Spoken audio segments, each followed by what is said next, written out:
Yo tout le monde, ici l'aventurier des Backrooms.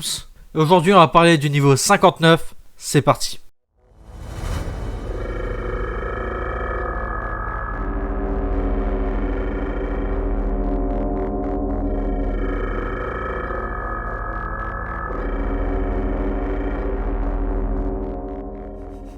Le niveau 59 est le 60e niveau des Backrooms. Il a été documenté pour la première fois par les pionniers, un petit groupe de vagabonds qui se consacrent à l'exploration. Cependant, le MEG n'a été alerté de cette découverte que lorsque 4 membres du groupe, gravement blessés, sont arrivés à un avant-poste du MEG. D'après les témoignages des survivants, le reste du groupe était présumé mort. La disposition labyrinthique du niveau, combinée au danger que représentent les entités, fait qu'il est conseillé d'essayer d'éviter complètement le niveau 59. Le niveau 59 est un réseau ferroviaire souterrain sans fin. Il se compose de 2 sections distinctes, appelées les stations et les tunnels. En raison de leur interconnexion, il est généralement nécessaire de traverser les 2 sections plusieurs fois au cours du voyage. Comme il n'y a pas de ravitaillement dans le niveau 59, les vagabonds doivent survivre avec les ressources dont ils disposent. Les stations prennent l'apparence de stations de métro. Elles se présentent sous des formes variées, ressemblant aux différents réseaux de métro des front rooms. En général, plusieurs chemins de fer se rejoignent dans une station, ce qui permet de passer d'un chemin de fer à l'autre. Plus rarement, 2 stations différentes sont reliées par un mince couloir circulaire. Ces couloirs sont dangereux, car les entités présentes dans les stations peuvent s'y trouver en grande quantité. Le vent est présent dans les stations, bien que l'on n'en connaisse pas la source. Il est très présent et peut atteindre des vitesses dangereusement élevées. Les rafales de vent ont été rapportées comme étant en corrélation avec les bruits de train entendus dans les tunnels. Cependant, comme il n'y a pas de train dans les tunnels, la source de ces bruits est également un mystère. Ces 2 phénomènes sont considérés comme liés. Chaque station est un ensemble d'environnements typiques d'une station de métro. Ces environnements comprennent des zones telles que des couloirs, des escaliers et des quais de gare. Parfois, les escaliers sont exceptionnellement longs, s'étendant souvent sur des milliers de marches. Cependant, ils se terminent tous brusquement, donnant directement sur un mur. Tout autour des gares, les murs sont couverts d'affiches publicitaires. Bien que les affiches contiennent rarement du texte compréhensible, mais plutôt des symboles indéchiffrables. Elles démontrent la conception graphique attendue pour une publicité. De nombreuses entités sont présentes dans les stations. Jusqu'à présent, des hands, des deathwatch, des clickers et des facing ont été enregistrés. Dans cette section, des adultes facing ont été observés assis ou allongés sur des bancs. S'ils sont fréquentés, les enfants facing le sont encore plus. Ils errent passivement dans la section, mais font preuve d'un comportement hostile lorsqu'ils aperçoivent un vagabond. Ensemble, ces entités constituent le principal danger des stations. Cependant, les entités des tunnels sont encore plus hostiles. Malheureusement, pour s'échapper du niveau, il faut traverser plusieurs stations différentes, ce qui oblige à faire de courts trajets dans les tunnels. Les tunnels qui constituent l'autre partie du niveau 59 sont accessibles depuis n'importe quel quai de gare de ce niveau. Tous les tunnels sont sombres. Certains ne sont éclairés que par de petites lampes placées sporadiquement sur les murs, tandis que d'autres n'ont pas de lumière du tout. Chaque tunnel contient au moins une voie ferrée, ce qui peut présenter un risque de trébuchement. Une odeur de métal corrodé, provenant des rails oxydés, est omniprésente. Elle est parfois accompagnée de bruits de trains en mouvement, bien que les trains réels soient absents de ce niveau.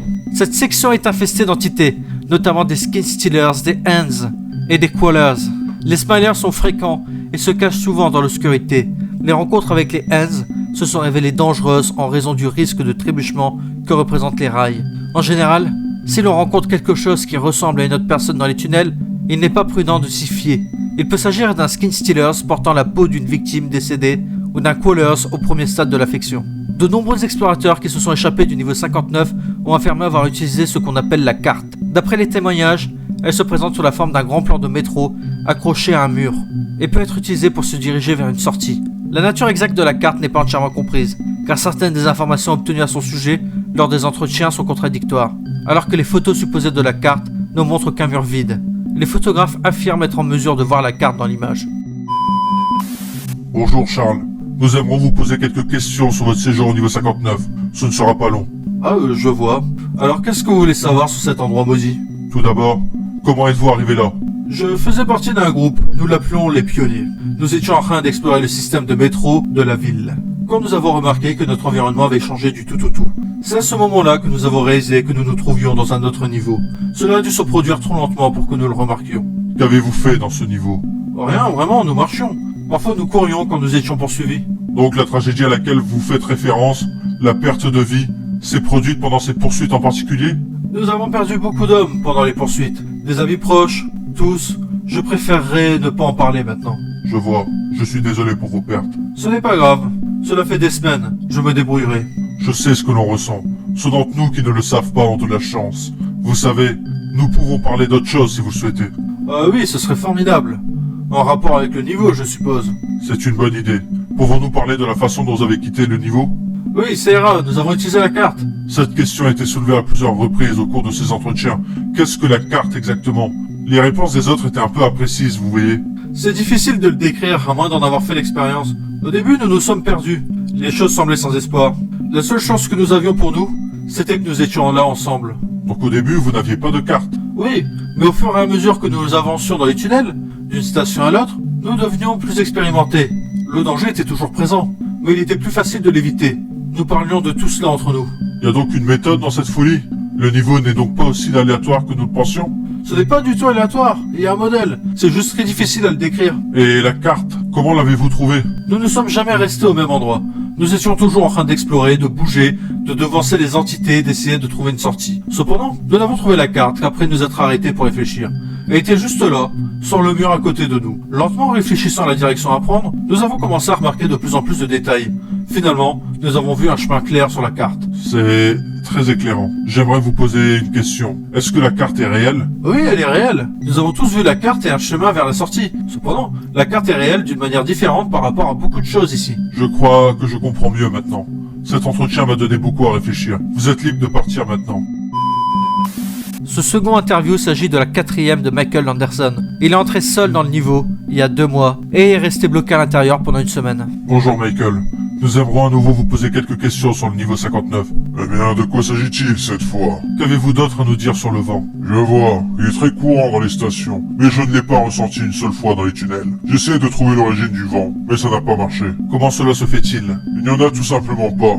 Je pensais que le vent venait de l'extérieur, et que je pourrais ainsi localiser une sortie. Mais il s'avère qu'il ne vient de nulle part. C'est bizarre, comment en êtes-vous sûr? Je me tenais à côté d'un mur solide, mais le vent venait toujours de la direction du mur. Dans l'ensemble, c'est vraiment bizarre. Je n'ai trouvé qu'un seul modèle. Les rafales de vent semblent en correspondre au bruit des trains. Mais il n'y a pas de train dans ce niveau. Non, cependant les bruits sont très fréquents.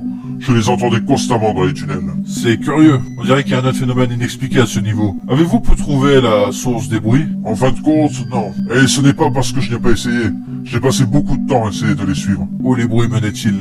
Nulle part. Station après station.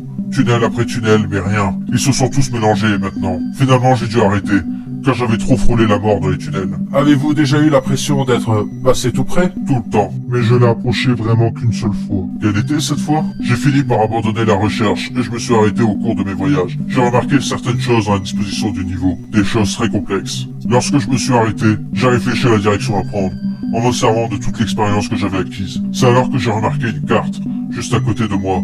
Elle m'indiquait 2 choses. Le chemin vers la sortie et le chemin vers la source des bruits. Comment aviez-vous su qu'il s'agissait de la source? Je ne sais pas. C'est juste un sentiment bizarre que j'ai eu. J'ai aussi eu le sentiment que je ne reviendrai jamais si j'allais à la source. Je comprends, les backrooms donnent parfois des sentiments intuitifs bizarres. Au fait, où avez-vous abouti après avoir franchi la porte? Au niveau 158. C'est aussi une station, mais c'est assez différent. Jusqu'à présent, tout le monde a déclaré avoir fini par là. Je pense que cet entretien est pratiquement terminé. Le niveau 59 est relié au système de métro du niveau 11. Il semblerait que les tunnels de métro de la station Harry du niveau 158 mènent au tunnel, à condition que le train soit déjà parti. Le fait de no-clipper à travers le plancher du niveau 77 est connu pour provoquer l'apparition d'une personne à ce niveau. Des personnes ont affirmé être arrivées ici depuis le métro, mais la validité de ces rumeurs n'a pas encore été confirmée. Le niveau 59 est connu pour avoir un tunnel qui mène à la station Harris du niveau 158. La plupart des personnes qui trouvent une sortie le font à l'aide de la carte. Et voici qui conclut le rapport de ce niveau. J'espère qu'il vous aura plu, j'espère qu'il vous aura intéressé, et à très bientôt dans les Backrooms. Bye!